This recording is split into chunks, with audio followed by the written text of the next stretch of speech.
دار چینی کھانے سے خون پتلا ہوتا ہے۔ لہسن کھانے سے خون کی نالیاں صاف ہو جاتی ہیں اور ہارٹ اٹیک کا خطرہ کم ہو جاتا ہے۔ اناناس کھانے سے خون کے لوتھڑے کلاٹس نہیں بنتے اور فالج کا خطرہ کم ہو جاتا ہے۔ لال مرچ بلڈ پریشر میں اضافہ کرتی ہے۔ ہلدی خون کو جمنے سے روکتی ہے۔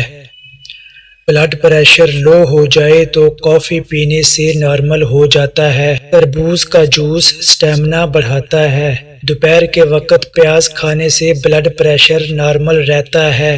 رات کو کم کھانے اور جلدی سونے سے انسان جلدی بوڑھا نہیں ہوتا۔ بادام کھانے سے چہرے پر قدرتی چمک آ جاتی ہے۔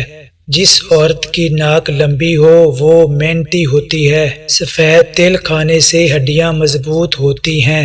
رات کو زیادہ دیر تک جاگنے سے خون میں وائٹ سیل کم ہو جاتے ہیں۔ لمبے قد والی عورتیں صبر کرنے والی ہوتی ہیں۔ رات کے وقت بادام کھانے سے یادداشت تیز ہو جاتی ہے۔ بیر کھانے سے پیٹ کی بیماریاں ختم ہو جاتی ہیں۔ کھانا کھانے کے بعد تھوڑا سا گڑ کھا لیا کریں، اس سے معدہ ٹھیک رہتا ہے۔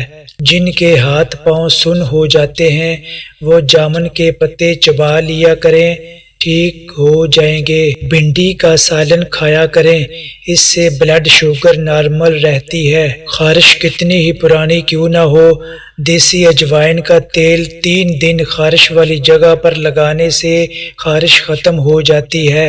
ابلے ہوئے چاول کھانے سے بڑھاپا جلدی نہیں آتا۔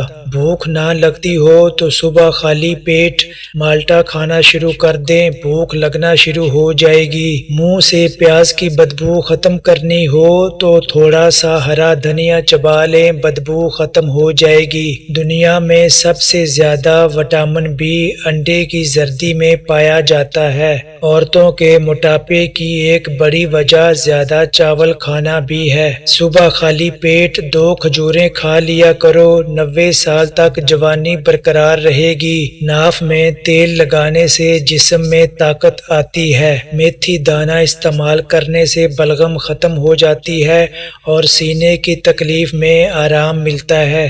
کلونجی کا رس دہی میں مکس کر کے بالوں میں لگانے سے بال کبھی سفید نہیں ہوں گے۔